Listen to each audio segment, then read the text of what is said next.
El vuelo MH370 desapareció al sur del Océano Índico. A cada hora que pasa, la zona de búsqueda es cada vez mayor. Cuando el vuelo MH370 desapareció el 8 de marzo de 2014, se convirtió en un misterio internacional. Es inaceptable que un avión lleno de pasajeros se esfume. El mundo no puede tolerarlo. ¿Cómo podría desaparecer un avión de última generación con 239 personas a bordo? El MH370 podría ser el Mary Celeste del siglo XXI. No se descarta nada sobre la misteriosa pérdida del avión de pasajeros malayo. Desafió todo lo que sabemos sobre la tecnología de la aviación moderna y mostró fallos preocupantes en la comunicación y la seguridad. Necesitamos pensar de manera diferente para manejar este tipo de situaciones. Hemos reunido a algunos de los mayores expertos del mundo en transporte aéreo para buscar los 10 cabos sueltos que rodean la desaparición del vuelo 370. Ahora que la tecnología ha avanzado tanto con los teléfonos móviles y el GPS, podemos encontrar lo que sea donde sea. ¿Y en serio hemos perdido un avión? ¿Cambiará este aterrador incidente nuestra manera de viajar por el cielo para siempre? Malasia 370. Conexión perdida. Aeropuerto Internacional de Kuala Lumpur, uno de los aeropuertos más grandes y utilizados de Asia.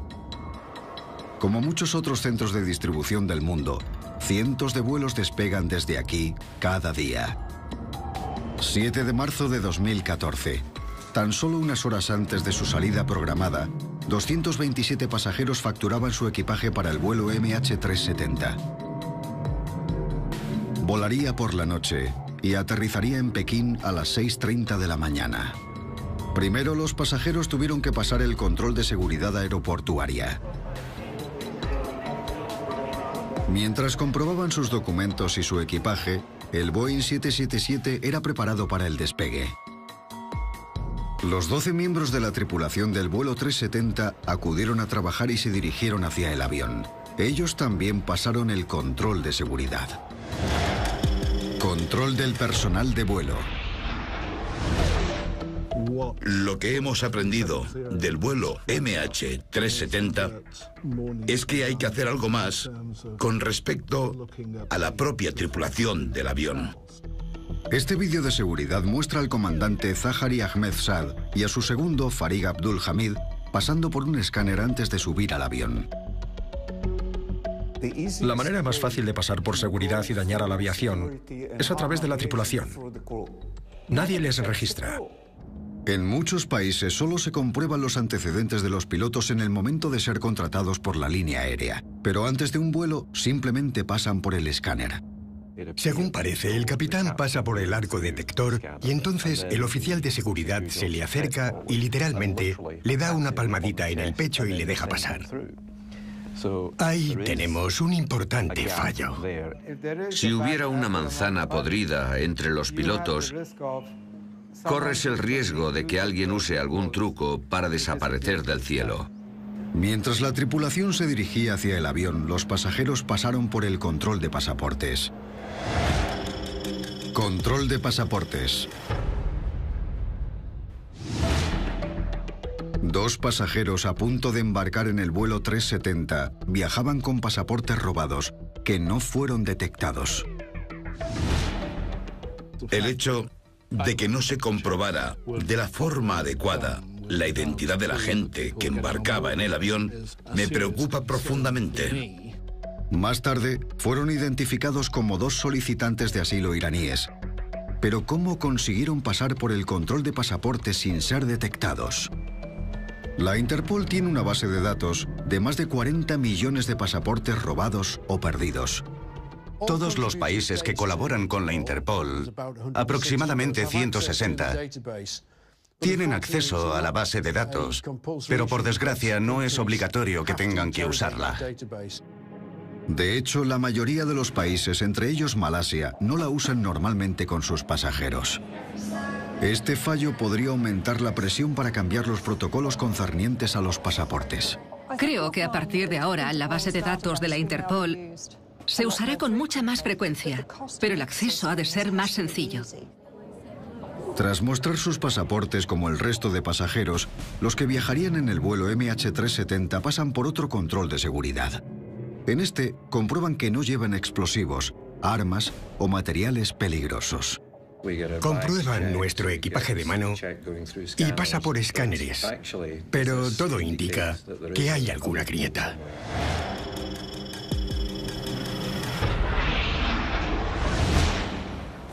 Desde el 11S, los escáneres de equipaje y corporales se han vuelto obligatorios en aeropuertos de todo el mundo. Pero el proceso no es tan exhaustivo como pensamos. Nuestro equipaje de mano no siempre recibe la atención necesaria. Cuando nos tiramos una hora en la cola, pensamos que hay mucha seguridad. Pero si nos fijamos en el registro, dura entre 12 y 15 segundos. Hay una persona sentada enfrente de la pantalla del equipo de rayos X y ve una imagen diferente cada 8 segundos. No conozco a nadie que pudiera comprobar qué hay en una maleta en 8 segundos. Tenemos algunos puntos débiles porque hay ciertas funciones fundamentales para las que todavía no contamos con el equipo necesario, como identificar explosivos en el equipaje de mano. Podrías llevar un explosivo que pareciera un trozo de salchichón o de queso. Más de una década después del 11S, los protocolos de seguridad parecen estrictos, pero el mundo de la aviación sigue teniendo puntos débiles, sobre todo en lo referente a la tecnología y su uso. Nos gustaría que la tecnología usada para la seguridad aérea avanzara hasta tal punto en el que el error humano desapareciera del proceso de toma de decisiones, hasta el punto de que no dependiéramos de la decisión de una sola persona que realiza cacheos o registra el equipaje de la bodega o el de mano. Detectar cualquier amenaza de seguridad antes de que llegue el avión es la manera más eficaz de garantizar la seguridad. Se están desarrollando nuevas tecnologías aplicadas en la identificación de pasajeros y su equipaje, así como su estado mental y el de la tripulación. Se están probando innovadores métodos de detección en aeropuertos de todo el mundo. Muchos de ellos se basan en la ciencia biométrica o el reconocimiento facial 3D, y se han diseñado nuevos sistemas para evitar que cualquier sustancia peligrosa o explosiva llegue al avión. Se podría mejorar la tecnología para el control del equipaje de mano que se sube al avión, de manera que un sofisticado algoritmo dentro de una máquina de rayos X pudiera detectar la presencia de un dispositivo explosivo y contenerlo automáticamente. No hay ninguna prueba que relacione a la tripulación con la desaparición del avión, pero surgen preguntas sobre la necesidad de evaluarla de forma regular. Existen nuevas técnicas que se centran en indicadores fisiológicos y psicológicos. El sistema verifica tu identidad por el movimiento de ojos, pero también puede determinar si estás borracho, si tienes un problema o si estás nervioso. Es necesario comprobar que por lo menos el piloto, el copiloto y el sobrecargo no hayan sido coaccionados antes de entrar en la cabina del avión. Al analizar la conducta, el nerviosismo o la sudoración, indicaría que esa persona podría estar tramando algo. Pero gran parte de esta tecnología está aún en desarrollo, y para las autoridades aeroportuarias del mundo es cuestión de si los gastos compensan el riesgo. Es necesario compartir esta tecnología. Lo que tenemos que hacer es llevar estos avances tecnológicos de los países desarrollados a los que están en vías de desarrollo. Tras pasar los controles de seguridad, el despegue del MH370 es aprobado a las 0:40 de la noche. El Boeing 777 abandonó la pista del aeropuerto de Kuala Lumpur por última vez.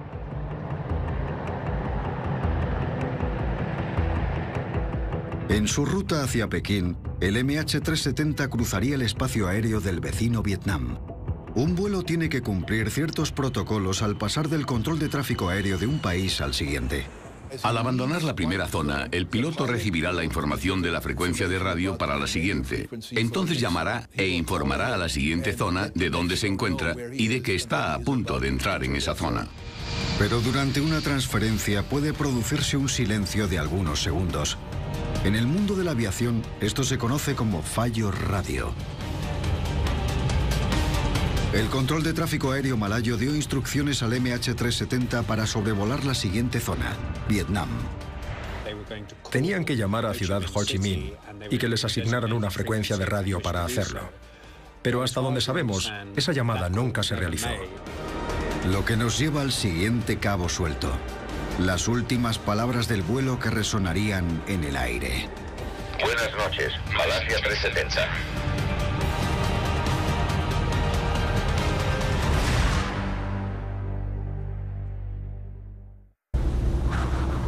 Tras una hora de viaje, el MH370 se disponía a pasar del espacio aéreo malayo al vietnamita. El control de tráfico aéreo malayo avisó a los pilotos de que contactaran con Vietnam y luego finalizó la transmisión. Debería haber sido un proceso mediante el cual le dieran las buenas noches al control de tráfico aéreo malayo para un momento después darle los buenos días a Vietnam. Les dieron las instrucciones y las recibieron. Buenas noches, Malasia 370. Y se hizo el silencio. Esta transferencia de tráfico aéreo incompleto es el siguiente cabo suelto. Control de tráfico aéreo. Al suspender la comunicación por radio, el control del tráfico aéreo depende del radar. Pero que ocurra algo así no es algo fuera de lo común. Puedes estar en medio de una conversación sobre el siguiente giro de la navegación o algo así, y que se te olvide contactar. Esas cosas pasan, obviamente no debería ser así, pero pasan. Pero el llamado agujero negro entre los diferentes controles de tráfico aéreo internacional es la oportunidad perfecta para aquellos que tengan malas intenciones. Si planeas la desaparición de un avión, podrías empezar por ahí.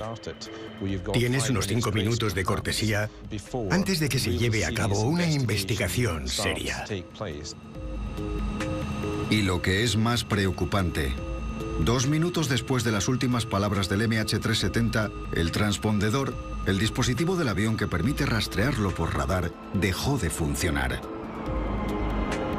Con 20.000 vuelos simultáneos en el aire, los transpondedores son la principal herramienta para que el control de tráfico aéreo pueda localizarlos. Un transpondedor es un dispositivo del avión que es pasivo. Pero en cuanto recibe ciertas ondas de un radar en tierra, se despierta. El radar transmite una pregunta que básicamente significa ¿quién eres? Y entonces responde con un mensaje digital que dice: soy yo, estoy aquí. Dependiendo de la complejidad del sistema, puede aportar más información sobre el avión, su altitud y su posición. Cuando sobrevoló el mar de China, se hizo el silencio en la radio y no apareció ningún mensaje del transpondedor en las pantallas. El control del tráfico aéreo vietnamita esperaba la llegada del avión a su espacio aéreo según lo previsto. Pero de la 1:21 en adelante, no pudieron ver ni oír al MH370.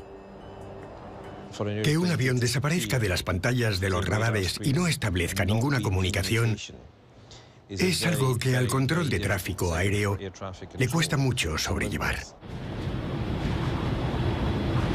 A ciegas, sin el transpondedor, control de tráfico no sabía que el 777 había abandonado su rumbo.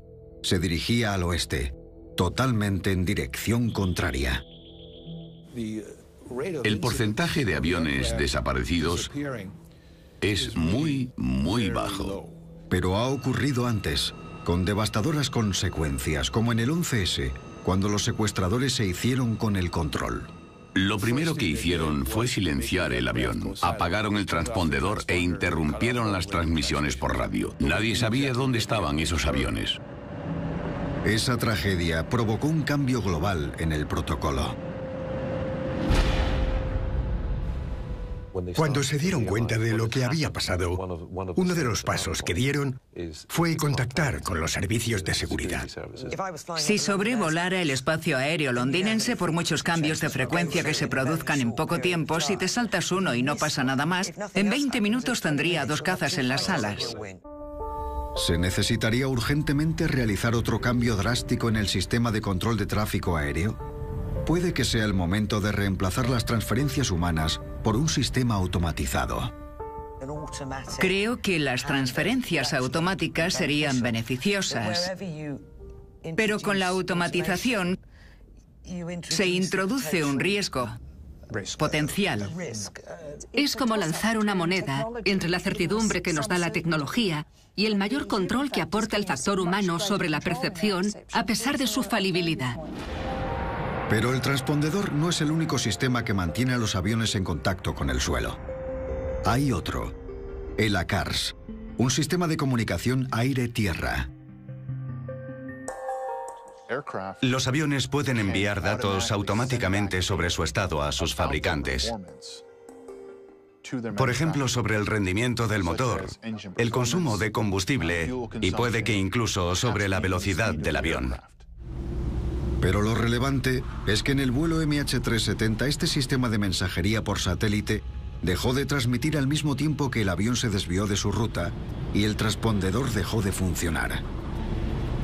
Es durante esos 10 o 15 minutos, como mucho, cuando necesitamos entender qué pasó exactamente en la cabina.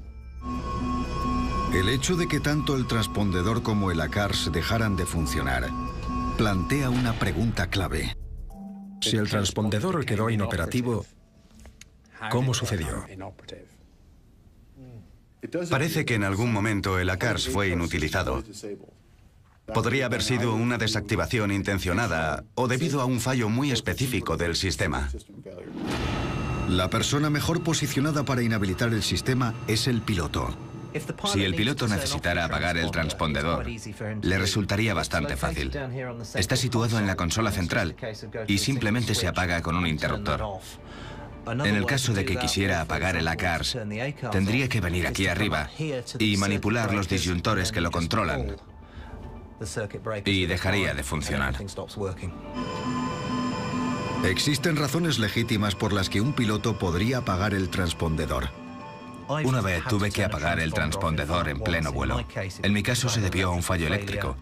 No se me ocurre ninguna situación en la que apagara el transpondedor sin contarle a control de tráfico aéreo lo que iba a hacer. Ya fuera accidental o deliberado, ¿deberían tener los pilotos la opción de apagarlo sin consentimiento de tierra? Tenemos que reconocer que el comandante de un avión tiene y debe tener control total sobre el avión. Eso incluye la posibilidad de apagar todos los sistemas eléctricos, aparte de los absolutamente necesarios para controlar el vuelo. Por ejemplo, en caso de que se produjera un incendio. La idea de que pudieran invalidar tus decisiones desde tierra me parece aterradora. ¿Cómo iban a tomar desde tierra las decisiones que tomamos en el aire?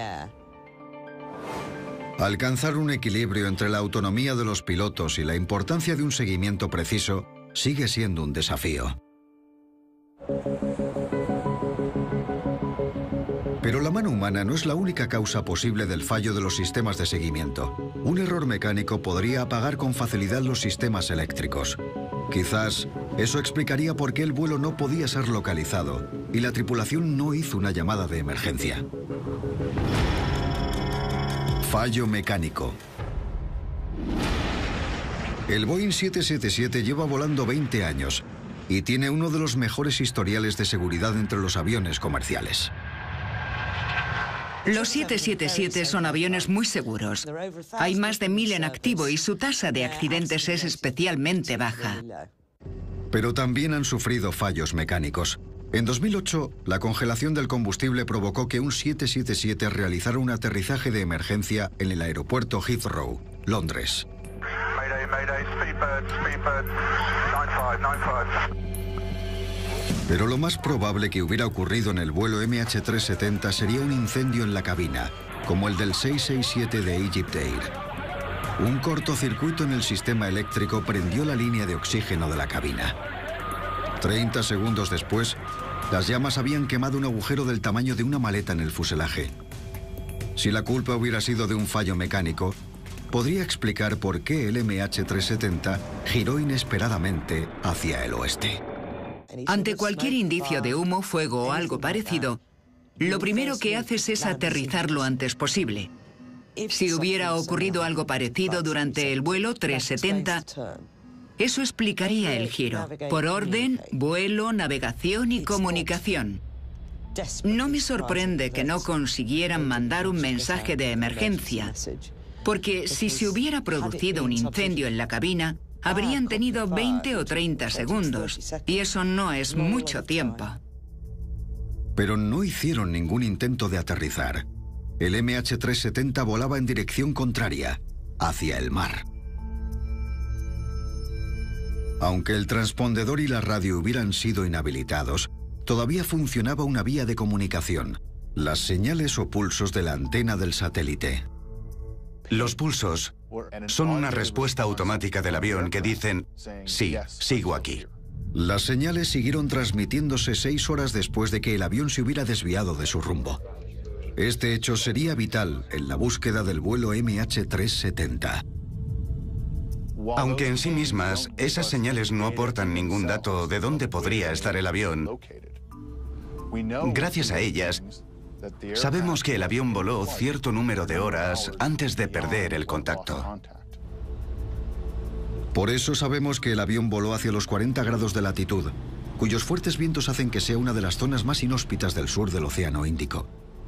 Pero ¿quién estaba al mando? ¿El hombre o la máquina? Si el comandante hubiera dejado de controlar el avión, el piloto automático normalmente hubiera tomado el control hasta aterrizarlo en su destino, salvo que se hubiera quedado sin combustible o hubiera pasado alguna otra cosa. Como un avión fantasma, ¿habría llevado el piloto automático al MH370 hasta su último paradero?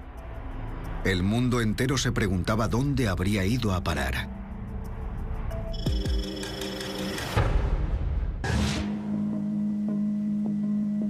El MH370 había abandonado su ruta y volaba hacia la inmensidad del Océano Índico. Un misterio que dejó al descubierto los cabos sueltos de la seguridad de la aviación. En tierra, el mundo se acababa de enterar de que un avión había desaparecido. En Pekín, familiares y amigos de los pasajeros habían ido a recibir al MH370. Pero nunca llegó. Malaysia Airlines ha confirmado que el vuelo MH370 perdió contacto con el control de tráfico aéreo a las 2:40 de la mañana. Con un nivel peligrosamente bajo de combustible a las 8:11 de la mañana, hora local, el avión envió su última señal automática por satélite o pulso. Más de 7 horas desde que el transpondedor fuera desactivado y 6 horas desde que el control del tráfico aéreo malayo hubiera oído por última vez la voz del piloto. Que se pierda la posición de un avión durante un periodo de tiempo tan prolongado es algo único. Seguimiento desde tierra. Es increíble. Ahora que la tecnología ha avanzado tanto con los teléfonos móviles y el GPS, podemos encontrar lo que sea, donde sea. ¿Y en serio hemos perdido un avión con toda esa gente a bordo? ¿Y cómo se encuentra un avión perdido? El primer método es buscándolo desde tierra usando un radar. Otro cabo suelto es nuestra dependencia de tecnologías con limitaciones. El radar existe desde la Segunda Guerra Mundial. Depende de una estación terrestre cercana y llega a unos 300 kilómetros de la costa. El MH370 desapareció de los radares del control de tráfico aéreo cuando su transpondedor fue desactivado, llevando menos de 1 hora de vuelo y 2 minutos después de que el copiloto hubiera dado las buenas noches. El ejército, que usa un radar primario que no necesita un transpondedor, seguía siendo capaz de rastrear el avión, pero tras 90 minutos también lo perdieron de vista. El radar primario tiene sus limitaciones. Tiene un alcance aproximado de 190 kilómetros para localizar el avión, así que es bastante limitado. Los radares del ejército malayo detectaron un objeto no identificado que más tarde asumirían era el MH370, en un punto al sur de Phuket. Los registros de los radares también confirmaban que el avión giró hacia el oeste. El problema fue la falta de estaciones terrestres que abarcaran varios cientos de kilómetros desde la costa. En realidad, no cubrimos gran parte del mar donde parecía que se había dirigido el avión. ¿Así que vio alguien cómo el avión desaparecía del radar? Y de ser así, ¿quién? Rastreo por satélite. Hay más de 1000 satélites en órbita alrededor de la Tierra. Ejércitos y empresas se han gastado billones en tecnología para satélites. Un satélite de observación puede enfocar objetos de tan solo medio metro de largo a cientos de kilómetros de distancia. ¿Entonces habrían detectado el avión desaparecido? La gran mayoría de los satélites de observación orbitan cerca de la Tierra, solo a unos cientos de kilómetros de altitud, y se mueven muy rápido. Así que hacer una foto desde un satélite de algo que está en la superficie de la Tierra es como ir conduciendo por la calle e intentar, con unos prismáticos, leer los números de los portales al pasar. Países como China, Rusia y Estados Unidos se mostraban reticentes a compartir los datos de sus satélites, ya que podrían revelar su capacidad militar. Vigilancia militar. Una pregunta interesante es en qué fase de la búsqueda se usaron estas capacidades militares para intentar solucionar el problema. Si sus satélites estuvieran ocupados buscando el MH370, podría significar que no estarían disponibles para encargarse de otras actividades de alta prioridad, como controlar a Corea del Norte y otros enemigos potenciales. Malasia pidió a otros países que compartieran datos de radares y satélites que pudieran ser útiles. El ejército estadounidense tiene algunos satélites dedicados a detectar misiles. Pero esos satélites funcionan con firmas térmicas. Un avión en pleno vuelo no genera una firma térmica. Si se hubiera producido una gran explosión, probablemente estos satélites la hubieran detectado. Pero los altos cargos estadounidenses dijeron que esos sistemas no habían descubierto nada que hubiera podido tratarse de una gran explosión. Lo cual nos lleva al misterio de qué podría haber pasado. Puede que el ejército estuviera más implicado de lo que sabemos en realidad. Pero el tema de la seguridad nacional siempre dejará huecos en la información que se transfiere.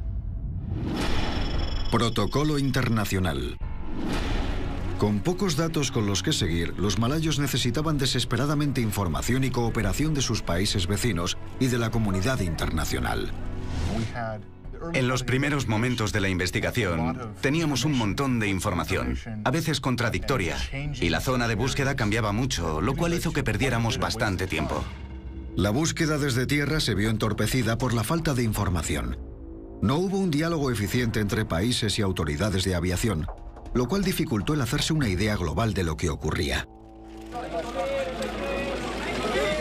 Había una crisis tras otra y tras otra, pero no se gestionaban. Las informaciones que recibimos en las primeras fases sobre la posición del avión deberían haber sido filtradas a un nivel muchísimo más alto, a una autoridad mayor. Una empresa de satélites británicos, Inmarsat, desveló una información sobre las señales que el avión enviaba por satélite, pero fue ignorada, hasta que quizá fue demasiado tarde. Al perder este avión, lo que hemos descubierto es que los diferentes países no se coordinaron bien y perdieron mucho tiempo. Existen protocolos a seguir en caso de desastres internacionales, pero las circunstancias de la desaparición del MH370 eran únicas. Para organizar un dispositivo de búsqueda en aguas internacionales, la nación afectada puede acogerse a la Carta Internacional El Espacio y los Grandes Desastres para recibir la ayuda de países como Estados Unidos y China. Los miembros dedicarían uno o más de sus satélites a recopilar imágenes de la zona especificada y proporcionárselas al país que se hubiera acogido a la carta. Sin embargo, en la carta no se estipula exactamente en qué forma llegará esa ayuda o asistencia. Depende de los países que tienen que realizar el trabajo preliminar. Probablemente se puede hacer más a la hora de cooperar entre diferentes organizaciones y países que tengan distintas capacidades, especialmente en la observación y comunicación por satélite. Los protocolos están ahí, pero los países implicados necesitan encontrar la manera de comunicarse de forma más rápida y eficiente.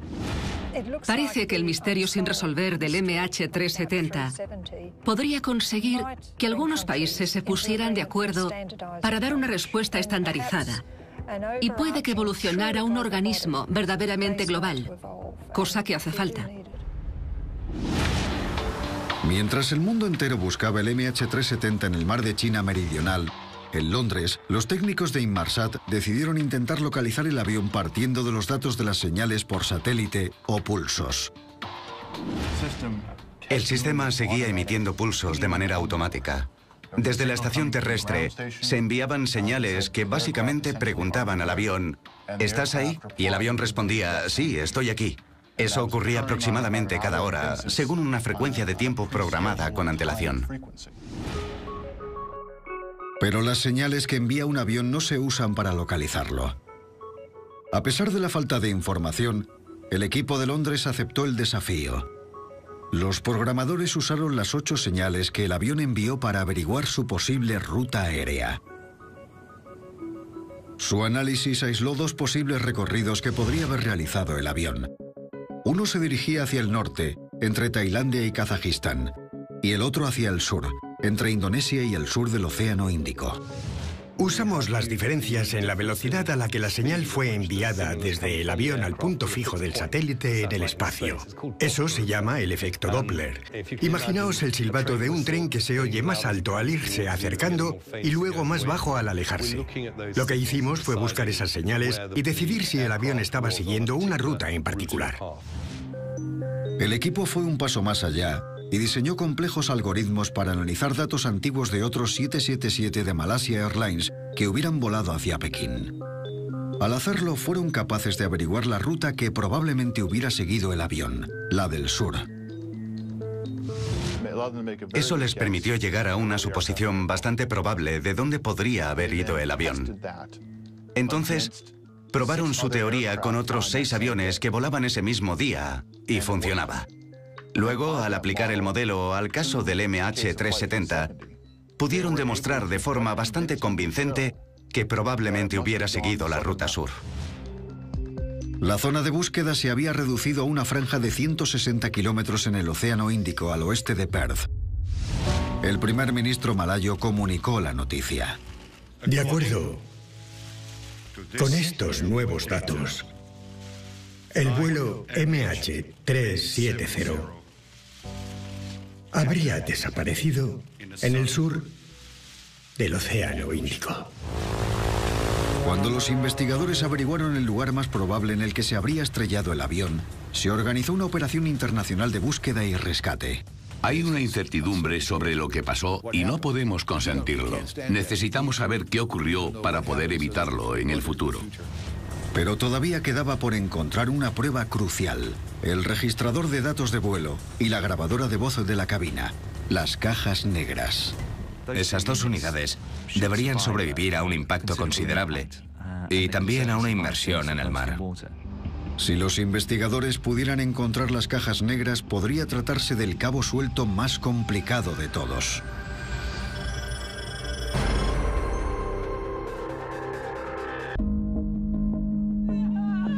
Con el paso de las semanas sin obtener ninguna respuesta de lo ocurrido con el MH370, la desesperación y la ira de los familiares iba en aumento. Finalmente, los investigadores pudieron aislar una zona en la que el avión podría haberse hundido. Cubría 254.000 kilómetros cuadrados, en el corazón del sur del Océano Índico. Pero todavía quedaba una parte crucial del avión por encontrar. Otro cabo suelto: la caja negra del vuelo.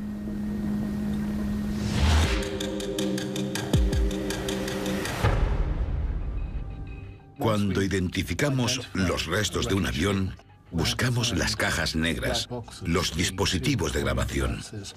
La pregunta es, ¿qué pueden contarnos? La caja negra. Una caja negra se divide en 2 partes y ambas están situadas en la parte trasera del avión.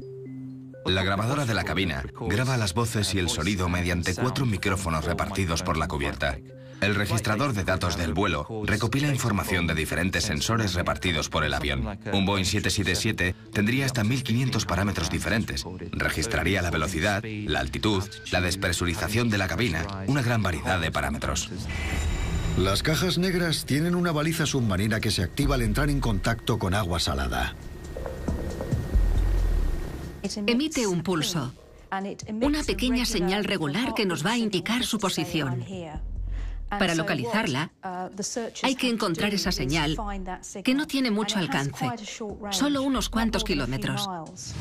El MH370 ha mostrado un punto débil en el diseño de la caja negra. Lo malo es que puede ser muy difícil encontrarla, sobre todo si el avión se estrella en el mar, que es una de las cosas que hemos visto con el MH370. Hoy en día la baliza submarina tiene una batería que dura 30 días, aunque se están llevando a cabo cambios para que dure 90 días, pero se avanza lentamente. Otro fallo vital de la caja negra es que incluso aunque sea descubierta, la grabadora no revelaría lo ocurrido en la cabina cuando el avión cambió de rumbo. Una desventaja del sistema de grabación es que tiene una duración de 2 horas, y eso es insuficiente. Podríamos perdernos lo que ocurrió, y eso supondría un problema, porque va escribiendo sobre esos datos. El tiempo pasaba, y la búsqueda del MH370 continuaba. Se había convertido en la mayor búsqueda aeromarítima multinacional de la historia, en la que participaban 26 países. Creo que un comandante de la Marina australiana hizo el mejor comentario cuando alguien le preguntó si era como buscar una aguja en un pajar. Dijo, todavía estamos buscando el pajar, por no decir la aguja. Mientras la esperanza se desvanecía, 4 largas semanas después de la desaparición del MH370, unos barcos chinos y australianos detectaron unas señales que podrían proceder de la caja negra. Equipos británicos, australianos y estadounidenses están usando dispositivos de escucha y sonar para detectar los pulsos de la caja negra. La búsqueda se intensificó 1.600 kilómetros al noroeste de Perth, pero encontrar y recuperar la caja negra del montañoso fondo marino sería el más difícil todavía. El tiempo corre en su contra. Han pasado 28 días desde la desaparición del avión y las baterías de la caja negra solo duran 30. Incluso aunque encontraran la caja negra, nunca revelaría los detalles de lo que ocurrió exactamente durante el vuelo MH370. Este caso podría cambiar la mentalidad de la industria para que se incluyeran más datos a lo largo de un mayor periodo de tiempo en las cajas negras. La trágica pérdida de 239 personas ha mostrado las limitaciones de la tecnología usada en la aviación. En un mundo en el que podemos usar teléfonos móviles con más capacidad de almacenamiento que una caja negra, ¿habrá llegado el momento de aplicar esa tecnología a la aviación? El futuro. Creo que una prioridad a corto plazo sería hallar una solución para transmitir datos en tiempo real desde sistemas en tierra. De hecho, esa tecnología no es tan lejana, y algunas innovaciones podrían acelerarse como resultado del vuelo MH370. En la Universidad Cranfield, uno de los mejores investigadores aeroespaciales está desarrollando un sistema de información revolucionario. Transmisión en cadena que enviaría datos en tiempo real desde un avión. En lugar de enviar datos constantemente desde el avión, esperamos a que éste se encuentre en una situación fuera de lo común, por ejemplo, en medio de un accidente. Y entonces decidimos empezar a transmitir información, altitud, velocidad, balanceo, cabeceo y otros parámetros para intentar comprender si está ocurriendo algo inusual. Con este tipo de transmisión se enviaría información vital en tiempo real al fabricante, facilitando la localización de un avión si ocurriera algo como en el caso del MH370. Pero podrían pasar años hasta que fuera certificado y adaptado a la aviación comercial. Además, ya existe una tecnología a disposición de las aerolíneas que quieran instalarla que les permite recibir información en directo sobre el rendimiento. Los motores más nuevos de empresas como Rolls-Royce y General Electric tienen la capacidad de enviar datos sobre su rendimiento de forma automática a sus fabricantes. Se desconoce si el MH370 contaba con esta opción. Si el envío de información automático hubiera estado activado, podría haber ayudado a reducir la zona de búsqueda de donde podría haber acabado el avión. ¿Podrían los aviones del futuro que envían datos en tiempo real ir un paso más allá al usar un piloto virtual que eliminara la posibilidad de cualquier error humano? La Universidad de Tokio está desarrollando un sistema de control de vuelo inteligente usando la inteligencia artificial. La principal causa de los accidentes aéreos es el factor humano, el error humano. Tenemos que desarrollar un sistema totalmente automatizado sin piloto de operaciones. Cuando el piloto no pueda controlar por completo el avión, por ejemplo, por falta de oxígeno o por un acto de terrorismo, la estación de tierra podría controlar un avión averiado o fuera de control para aterrizarlo de forma segura. Mientras los científicos buscan respuestas, otras soluciones podrían encontrarse en el desarrollo de una tecnología que respondiera a la demanda de los pasajeros de estar tan conectados en el cielo como en tierra. La hiperconectividad en el cielo está a punto de hacerse realidad con Global Express.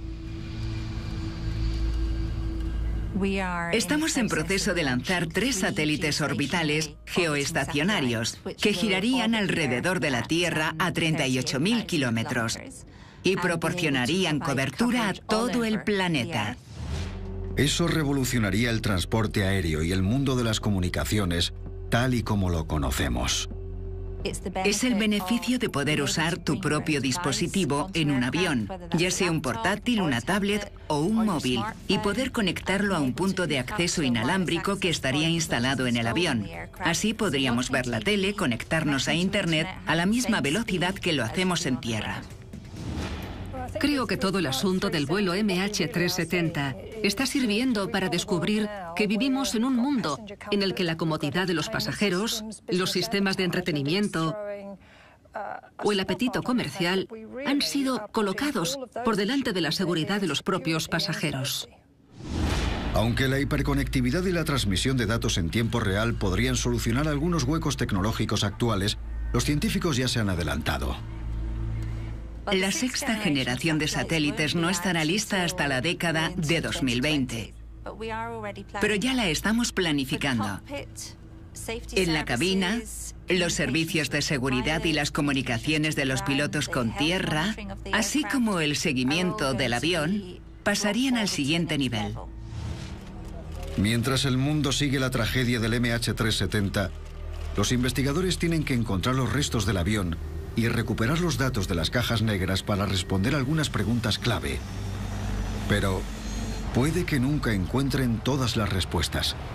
Lo que hemos aprendido es que esta no es solo la historia de un avión desaparecido. También es la historia de los cabos sueltos de la tecnología de la aviación y la comunicación.